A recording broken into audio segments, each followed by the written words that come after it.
Good morning. We are going to discuss vectors in this lecture here.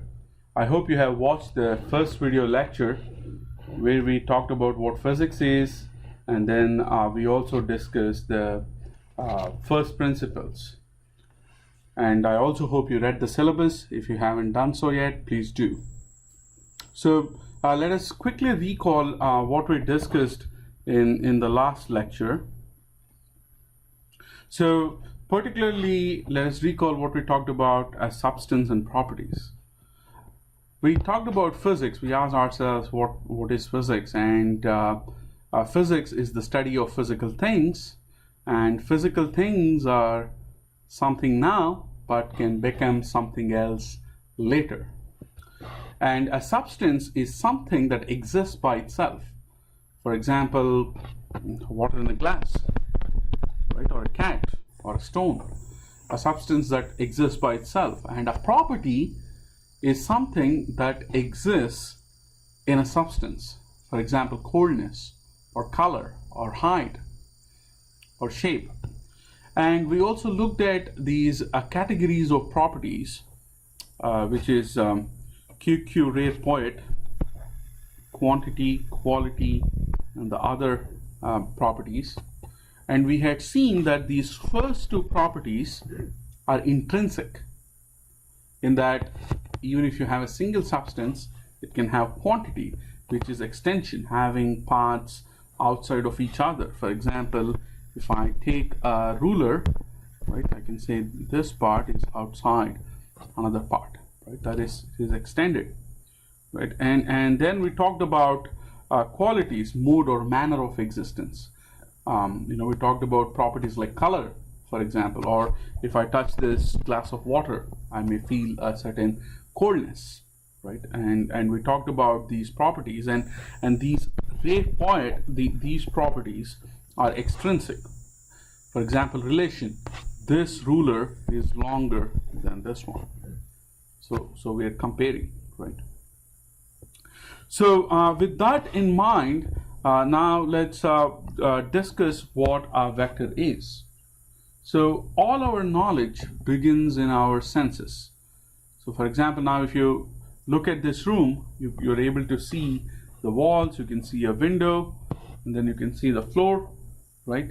So starting with these things that we can see, we can build up our understanding of vectors. So here, when you look at this room, right, look at where these walls are meeting. Right? We can see that this is one surface meeting another surface, right? And if I leave behind, if I abstract all the other quantities out and just purely, take out color, hardness, and all such properties, right? And just look at the walls as planes, then their intersection here forms a line. And this line of intersection has a vertical orientation with up and down, right? So instead of an actual up and down distinction in orientation, we are substituting the shape of an arrow to distinguish top from bottom, right? And that is the most basic concept of a vector.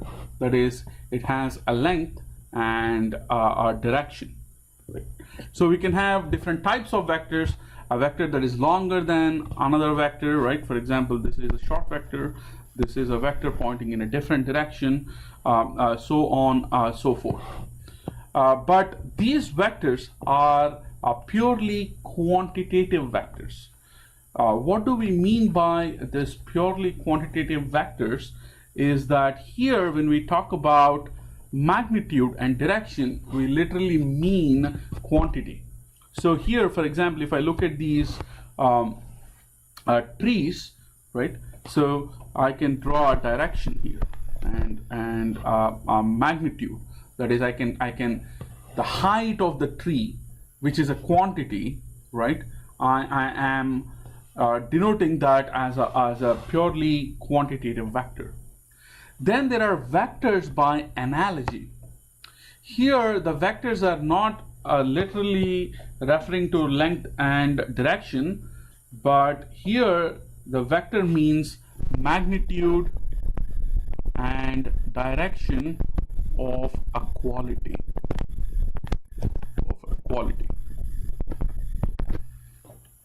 To understand what these qualitative vectors are, let's look at an example. So here you see sun shining on the lake. Now if I focus my attention on the surface of the lake, for example, let's say this part, right? I can divide this into grids, right? I can say divide this into grids, and for each grid I can assign a number from 0 to 10, right, where 10 is the brightest. Right? So I can assign a number to this brightness. Note that this brightness is a quality.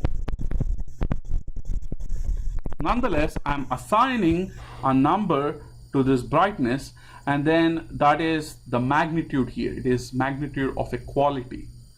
Then I can also assign a direction, we can construct the direction for a given grid location as the nearest neighbor with the largest increase in brightness. So if I translate this grid into a color map, right, something like this, so for each point I can give a number that denotes the brightness. For example, I can say this is 2, maybe this is 4, maybe this is 6, this is 8, this is 3.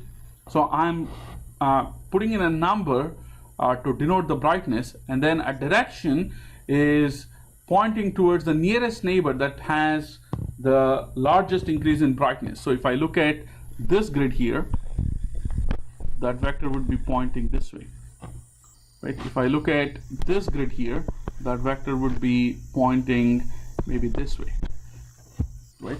And here it may be pointing down. So although brightness is a quality, right, here we are using vectors to specify the magnitude and direction of brightness differences in an analogical way, right? So when we are using vectors here to denote the brightness and the direction of brightness difference, we are using it by analogy. So these are not purely quantitative vectors like the example you have seen before, right? So we are going to use a lot of such vectors where they are vectors representing magnitude and direction of a quality. So these are vectors that are vectors by analogy, right?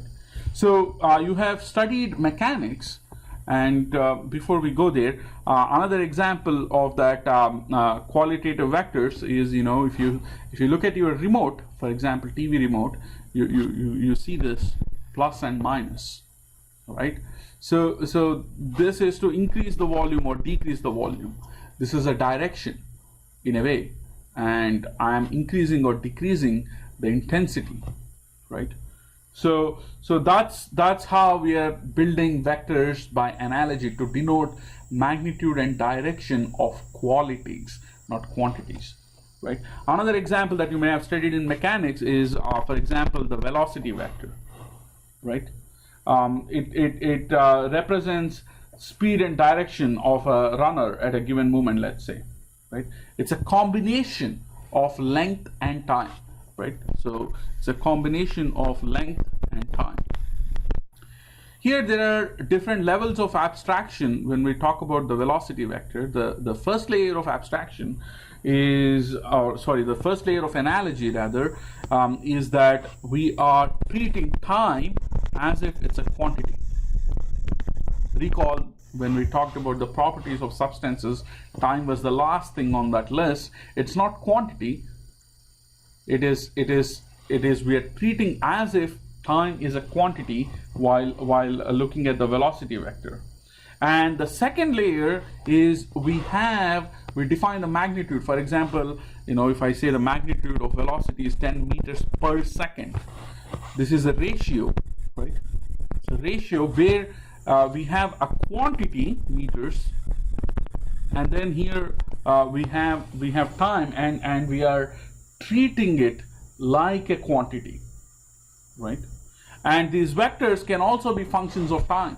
That is, for example, this velocity could change, right? So these are different layers of analogy that are there within vectors.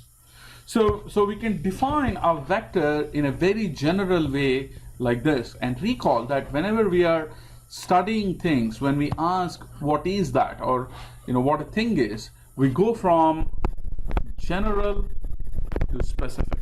That is the direction, right? So we are asking ourselves, what is a vector? So a vector is a mathematical entity, right? And it has magnitude and direction, but it does not need to be purely quantitative in the sense of the trees that I have shown, or the room where the two walls are meeting, and we looked at the vector there. They can also be vectors by analogy. So magnitude and direction can be taken in many varied ways, so that this concept of vector is applicable to many qualitatively different situations. And in fact, in this course, in electromagnetics, we are going to denote a lot of things, a lot of qualities by vectors. For example, force from an electric field, or electric field, we're going to use a vector. Although these are qualities, we're going to use vectors to denote them by analogy. So we can look at some common types of vectors, right, that are in different categories, like quantity, quality, or combinations of quantity and qualities. Right. For example, if I just take distance, right, it's a purely quantitative thing, and I can have ratio of two quantities, right? So I can have delta y by delta x, where y and x are both quantities. Or I can also denote qualities. For example, any force, it's a quality that I can denote using a vector by analogy. But I can also have combinations, like how we have just discussed, vectors like velocity, where we have length over time. This is combinations of quantity and qualities. Or I can look at what we call as gradient.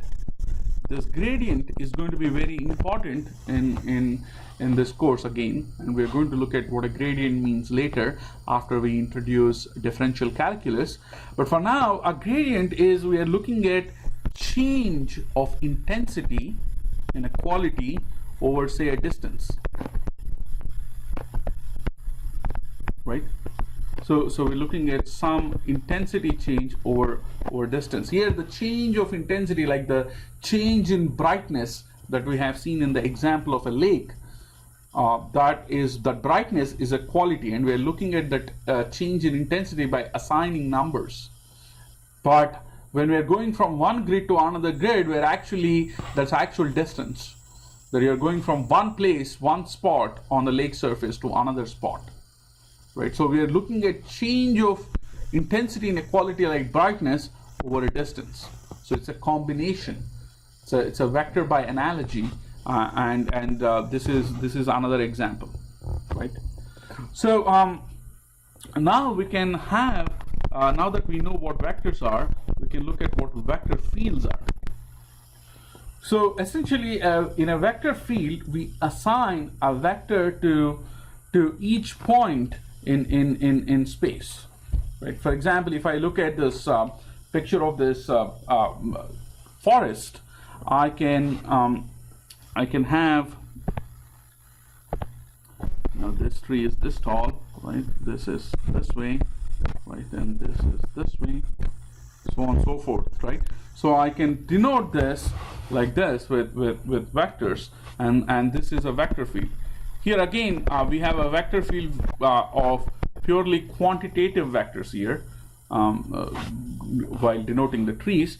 But we can also have vector fields which assign vectors by analogy to each point in space, right? For example, if you look at leaves floating on a river, right, then I can assign a vector to velocity vector to each a leaf going along this stream, and then the velocity associated with these leaves floating on a river can be used to define a vector field, a velocity vector field, or a velocity field of a fluid flow, for example, right? So that's how we can define vector field. So it's very important to note the difference between purely quantitative vectors and vectors by analogy. So now we can denote these vectors. Another example for vectors by analogy, is that if I look at a color map, for example, if I look at this point here where I have different colors, red, green, and blue, I'm denoting each point. I'm assigning a number to the intensity of colors, just like how we did with the brightness on a lake surface. We're assigning some sort of a number to each color, red, green, and blue, right? And we're treating this red, green, and blue like as if they are directions, right? So red is going in this direction, red, green is going up, red, blue is coming this way. So by analogy, we can create color maps like this, right? So now coming to vector notation, I can write a vector as a letter with an arrow on top of its head, and I can denote it in a coordinate system of my choice. For example, if I take just a Cartesian coordinate system with vectors x, y, and z, then I can write this vector as ax along a unit vector x, right, and ay along y, and az along z. Similarly, if I have another vector b, I can write that as bxx plus byy plus bzz. I can also denote this as rows or columns, and that becomes easier to use when we're using matrices, as we will see later in this course. So I can write this vector A as a column matrix as ax, ay, az, or B as bx, by, bz. All right. So now vector addition is very straightforward, right? So if I add these two vectors, a plus b, I would get ax plus bx, that is along the x direction, right? That is along this direction. Similarly, I would get ay plus by and az plus bc. And the same thing applies for subtraction, right? So I can just add them up, like how I add two matrices, right? So vector addition and subtraction are simple enough. Now let's look at vector multiplication. So to look at vector multiplication, right? Let's find an analogy, right? So of multiplying two numbers. So when we multiply two numbers, we are dealing with a number line. For example, if I have 1, 2, 3, right, so on. If I pick two numbers, let's say this number 2, this number 4, and I multiply them, I get another number along this line. But when we talk about vectors, for example, when you see these different types of vectors, we are not talking about a line, but we are rather looking at a plane, right? So we have two different types of products here to describe vector multiplication: dot and cross product. So in a dot product, for example, if I take two vectors, say p and q, what we're doing in a dot product is we are projecting one vector onto another. So say if I had these two vectors, let's say this is q, and let's say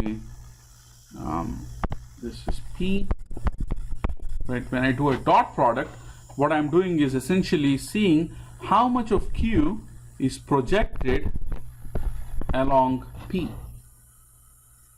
And when we do the dot product, P dot Q, the result is a number. Each vector has a magnitude and direction, but when we do a dot product, we get a number because we are essentially looking at how much of this vector Q is projected onto P. So we can do this a dot product very easily.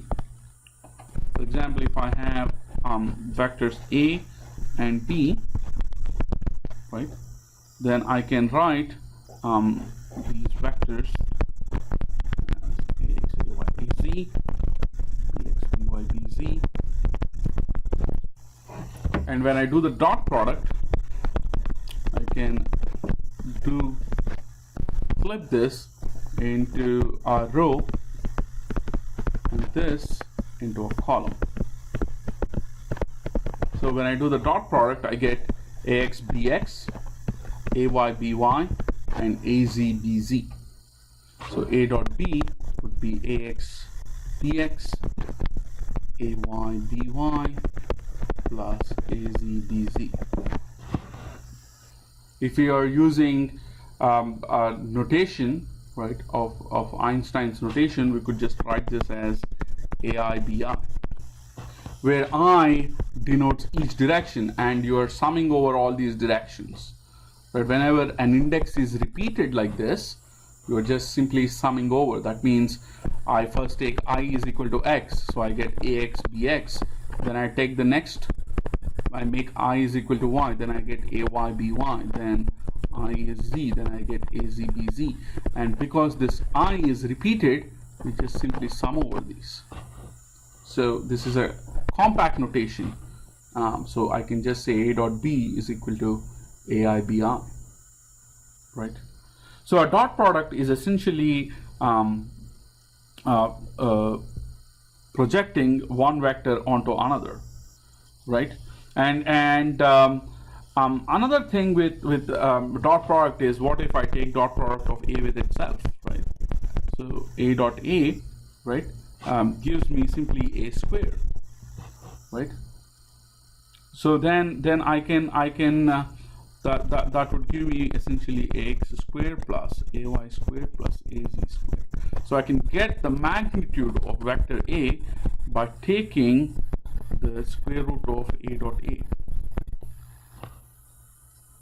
right? So now let's look at the cross product, right? Unlike dot product, in a cross product, which is denoted by this sign here, the result is not a number. The result is another vector. So the result of a cross product is another vector C, right? And by using the matrix notation, we can do the cross product very easily. But before we go there, when we choose a coordinate system, and this coordinate system is up to us, we can choose a coordinate system that is comfortable for us or that is natural to the problem. So we will talk about these coordinate systems more later in this chapter. But if I choose a coordinate system that looks like this with x, y, z, then I can define a right-hand rule.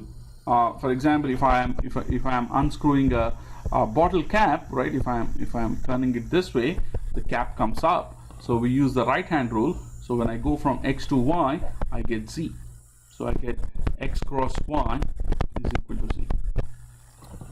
But now, what if I flip the direction? Now, instead of x cross y, what if I do y cross x?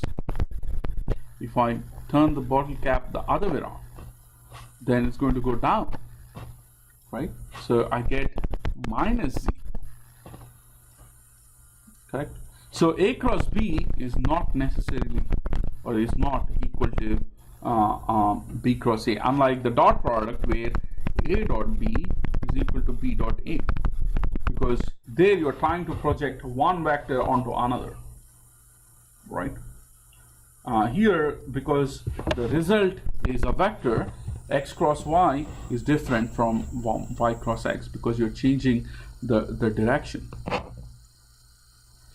So we can also do similar things.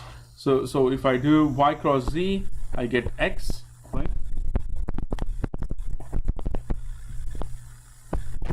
And if I flip the direction, if I do z cross y, I get negative x, right?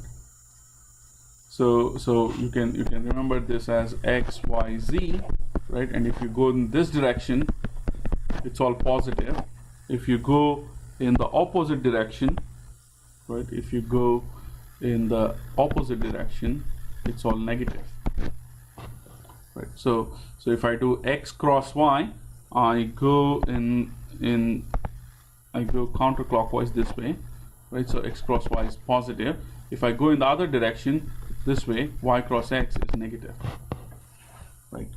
So now going back to the matrix notation where we denoted each vector like a column, we can use that to find a cross b by using a determinant.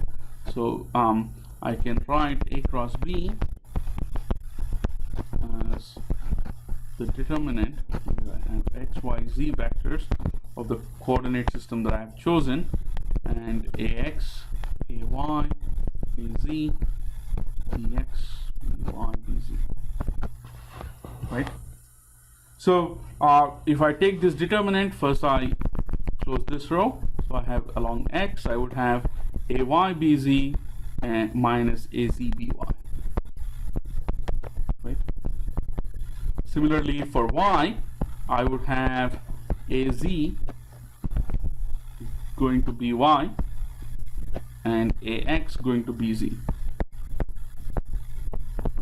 and then finally I have z, which gives me ax by minus ay bx,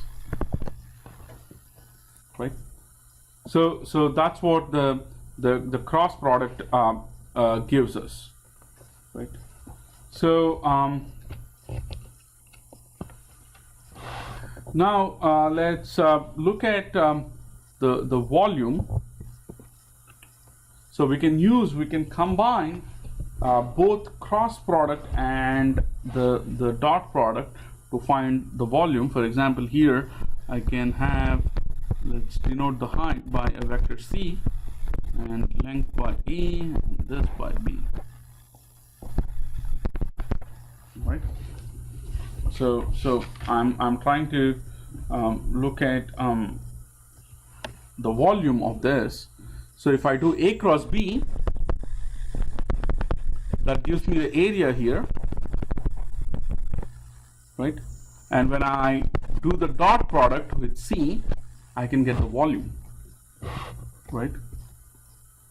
I can get the volume by taking the dot product with c. So this particular thing, I'm doing the cross product first, a cross b, and then performing a dot product. And the result then is, so a cross b gives me another vector. Let's say that vector is p, right? A cross b, let's call it p. And then I am taking the dot product between p and c. So the final result here is a number, because finally we're doing a dot product. So this is called a scalar triple product, right? Triple product for obvious reasons, and scalar because ultimately we are getting a number when we multiply this, right? And the way we can denote this vectors, this triple product in the component form is if I have a dot b cross c, for example, then I do b cross c first and then do the dot product with a, right? So if I want to do b cross c, then I use this x, y, z, bx, by, bz, cx, cy, cz. But ultimately, if I take this is going to give me a vector, right? Where I'm going to have by, cz minus bz, cy for the x component, for example, so on and so forth. And then I'm going to do the dot product with a. So to get this triple product, I could as well, instead of having just the unit vectors here, I'm ultimately going to project whatever result I get from B cross C, I'm ultimately going to project it onto vector A, because I'm doing A dot this B cross C, right? So instead of this x, y, z being unit vectors, I could write them as ax, ay, az, right? bx, by, bz, cx, cy, cz, right? So if these were unit vectors, then I get B cross C. But because here I have put in ax, ay, az, now we are going to get the vector that comes out of B cross C projected onto A. So this is a scalar triple product, right? So now from the scalar triple product, we can get the volume, and you can easily show that A dot B cross C is equal to B dot C cross A, which is equal to C dot A cross B. It's pretty straightforward to see, because all of them would ultimately result in the volume of the same thing, right? So for example, if I look at this, right, irrespective of which way I do it, right, A cross B to C or B cross C to A, they're all going to result in the volume of this. So naturally they're all equal, right? Then, so we looked at scalar triple product, right? So in a scalar triple product, we have three vectors. Two such vectors are a cross product, for example, B cross C, and then the next is a dot product. So similarly, we can also have vector triple products.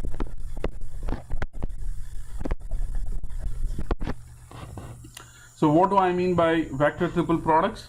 I can, instead of a dot product here, we can also do a cross product. So I can do A cross B cross C, right? So the way we do A cross B cross C is, again, so you do B cross C first, and then do another cross product with A, right? And we are going to talk about something called the back cab rule. So the back cab rule is that A cross B cross C is equal to B times A dot C minus C times A dot B. Back cab. This will be on one of the homework problems to prove this, to prove the back cab rule by simply writing out both sides of the equation, right? And because A cross B is equal to minus B cross A, right, as we have seen earlier. So if I want to write A cross B cross C, if I have that, right, and I want to change the direction, I want to take C to the beginning, then I would have C cross A cross B. Here I essentially flip the direction, just like in A cross B and B cross A. So I'm going to acquire a negative sign, right? So A cross B cross C is equal to negative of C cross A cross B. So that's the vector triple product, and to prove this would be on homework 1. Now let's talk about coordinate systems, right? To see how vectors transform. I can choose whichever coordinate system is comfortable for me, correct? So for example, if I have a vector in this coordinate system where I have x and y, right, and somebody likes another coordinate system, let's say that's more natural to the problem, right, where I have x prime and y prime. So if I rotate this coordinate system xy by an angle theta, to x prime and y prime, we want to see how vectors transform. So what we want to look at is, for example, if I have a specific vector A, right, that's like this, right?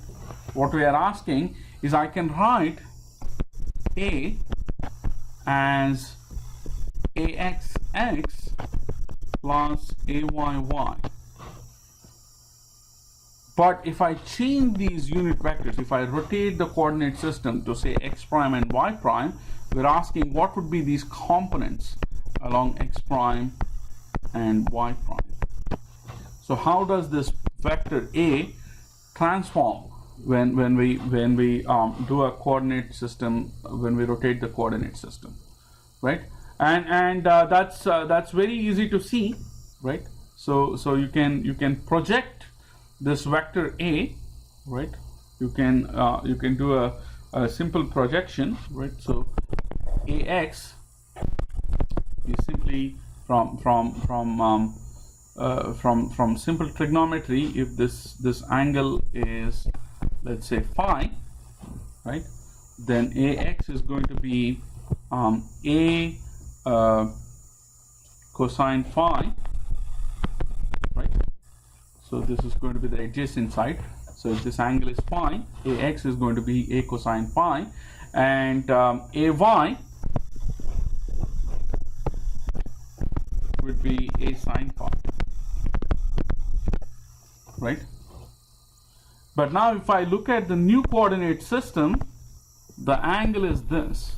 The angle between A and x prime is this. So it's essentially phi, right, minus theta. So in the new coordinate system, AX prime is going to be A times cosine phi minus theta, because that's the angle it's making with the new x prime axis. Similarly, AY prime is going to be A sine phi minus theta, right? So then I can expand this. A times cosine phi, cosine theta, right, plus sine phi, sine theta, right? Or I can write this A times cosine theta as AX, right? So I can write this as AX times cosine, sorry, I made a mistake there. So I can write A times cosine phi as AX, right? That is a component of A along our original x-axis. So I can write this A times cosine phi as AX, and cosine theta is left out. Right? Theta is the angle by which we rotated the coordinate system, right? So phi is the angle A makes with our original x, and theta is the angle of rotation.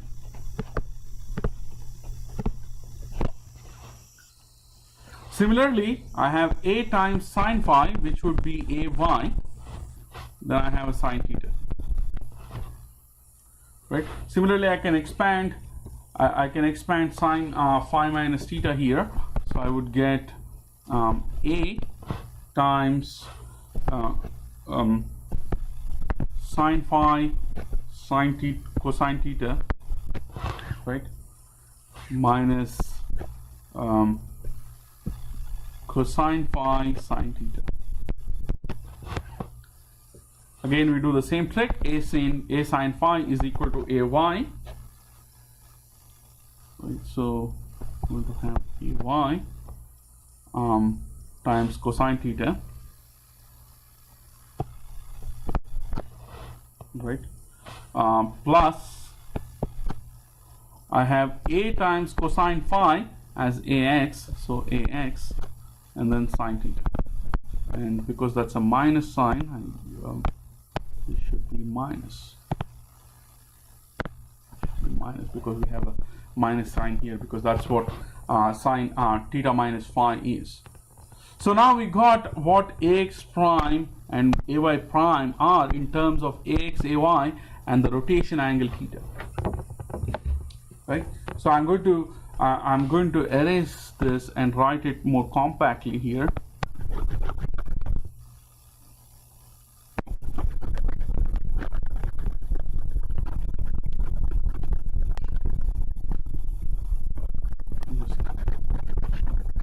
I'm going to rewrite it.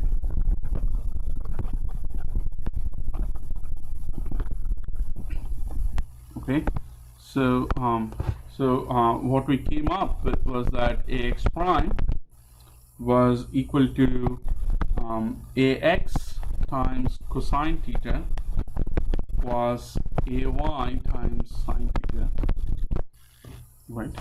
And ay prime was equal to ax times ay times cosine theta. No, sorry, wait. So that becomes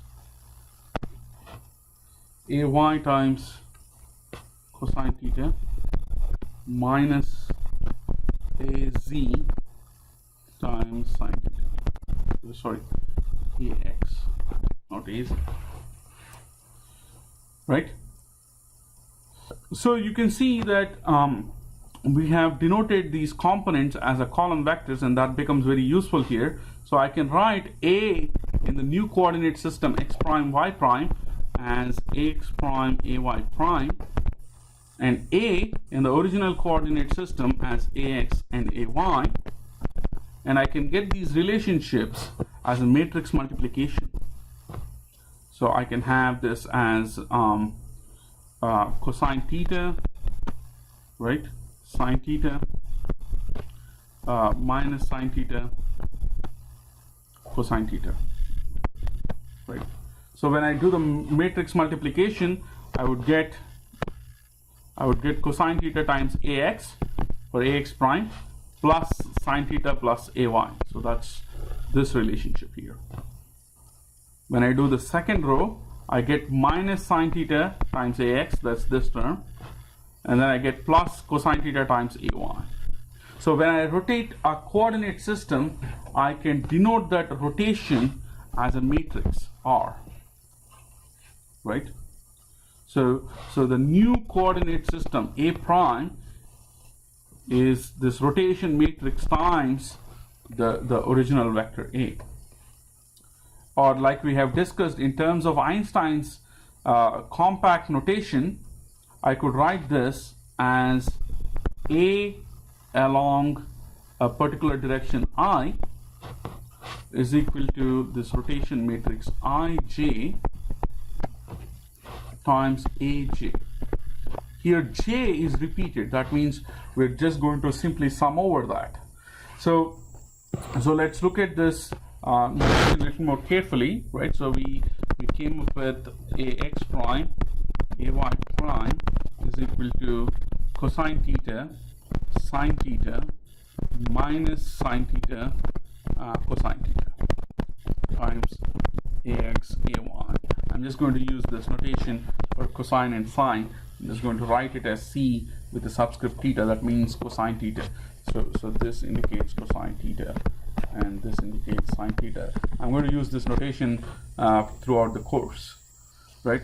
So I have two components here, right, around x prime and y prime. So I'm going to indicate the direction x prime and y prime generally by using I, right? So I'm going to look at A along this this direction I, then I'm going to get that as Rij times Aj.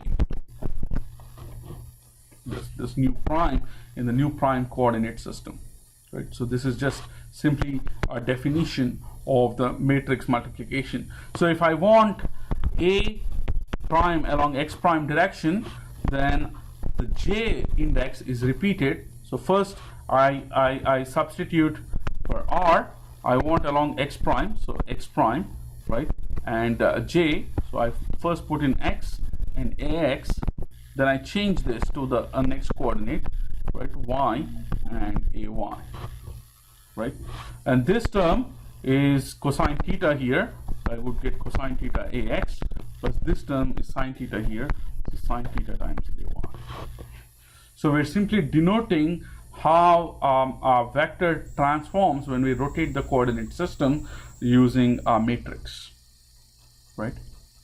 Okay, so what we're going to do is we are going to stop here, and then in the next lecture we're going to start discussing differential calculus, and then we will define two very important things, that is the gradient, and three important things rather. We're going to talk about calculus, and then we're going to talk in more detail in the next lecture about gradient, divergence, and curl. So we're going to talk about calculus in general, differential calculus and integral calculus, and then we're going to talk about gradient, divergence, and curl in the next lecture, in the next part of vector analysis. So I will upload homework 1 with some of the problems that I talked about today, and please take a look at the homework under PHYS. The due date will be listed on the homework, and we will discuss whatever we have talked about here in this lecture on Thursday's Zoom session that's coming up, right? Tomorrow we have 25th. We have a Zoom session, but we will not discuss this on 25th. We will discuss this during the Zoom session on 27th. Okay, thank you.